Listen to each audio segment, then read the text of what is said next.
So, what's the single most important thing the Army does when it's not at war? It's pretty simple, actually. Training. This is Army Doctrine Publication 7.0, and you can think of it as the playbook for how the Army gets ready to win. First thing you have to get straight is that in the Army, training isn't just something you do to fill the calendar. It is the mission. Everything, and I mean everything, flows from that. It's how units prepare to fight and ultimately to win. You know, the doctrine itself uses a pretty powerful metaphor here: lifeblood.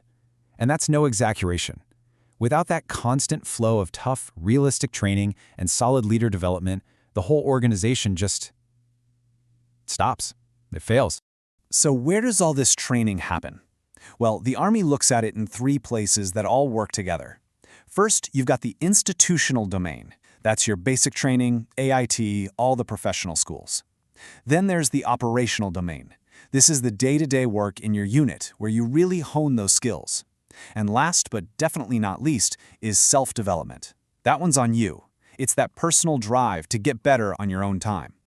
Now we're getting to the core principles. And this is the big one. It's the golden rule that dictates everything we do in training. If what you're doing in training doesn't look, feel, and sound like what you do on a real mission, then you really have to ask yourself, why are we even doing this? What this really means is that it's not enough to just master a skill on a quiet, clean firing range.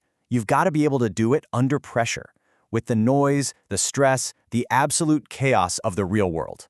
Your training has to feel like the environment you're actually going to face. So who's in charge of making all this happen? Well, it really boils down to this critical partnership between commanders and their non-commissioned officers, the NCOs. And let's be crystal clear on this point. The commander owns unit readiness. Period. They can't just hand it off to somebody else and check out. Their guidance, their presence, their direct involvement is what drives everything. It sends a message down the entire chain of command that training is priority number one. Okay, so how does a commander focus the unit's energy? They use something called the Mission Essential Task List, or MET. Think of it like this. A unit can do 100 different things. The MET is the commander's short list of the 5 or 6 things that unit must do, no exceptions, to accomplish its mission. It makes everything clear, it defines what we need to do. So if the commander identifies the what, it's the NCOs who deliver the how. They are the hands-on trainers, the experts on the ground. They take that mission focus from the commander and they build proficiency from the individual soldier all the way up. And this relationship, this is the absolute foundation of a ready unit. The commander points the way with the metal, that's the what, and the NCO Corps builds the bridge to get there by training soldiers, crews, and teams. That's the how. When that connection is rock solid, you've got a unit that's ready for anything. All right, let's talk about the engine that actually drives this whole process. It's a really simple, repeatable cycle that keeps a unit constantly moving forward and getting better. Now here's a crucial point. Planning and executing training is not some administrative task you do in your downtime. It's an operation. It demands the exact same rigor, the same intensity, and the same focus you would apply to a combat mission. The process for managing it all is the same battle rhythm the Army uses for real-world operations. Plan, prepare, execute, and assess. It's a cycle. You plan the training based on your mettle. You prepare by getting all your people and equipment ready. You execute the training to standard. And then you assess what happened to figure out how to do it better next time.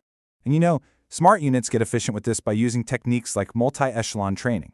Basically, it's a way to train multiple levels of the unit at the same time. While your platoons are out running a live fire, the company HQ could be training on its digital systems, and the squad leaders can be rehearsing troop leading procedures. It's all about maximizing your training time. The key thing to remember is that this isn't just a checklist you run through once. It's a continuous loop.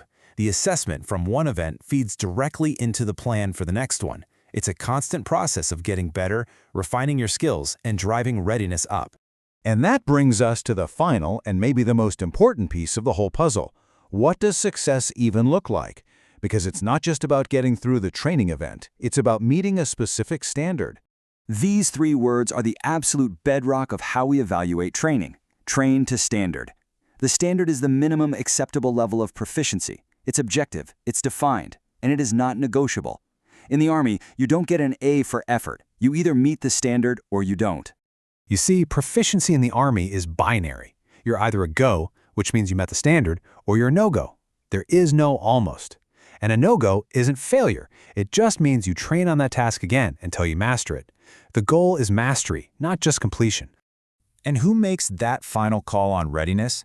Well, while NCOs and junior leaders are evaluating those individual tasks, only the commander can step back, look at the collective performance, and assess if the unit is truly ready to execute one of its mission-essential tasks. That responsibility, again, rests right at the top. So let's end with this one thought. A training schedule is not just a document. It's a promise from a leader to their soldiers, a promise that you will provide them with the tough, realistic training they need to do their jobs, to survive and to win. So the real question for every leader out there is this: are you prepared to keep that promise?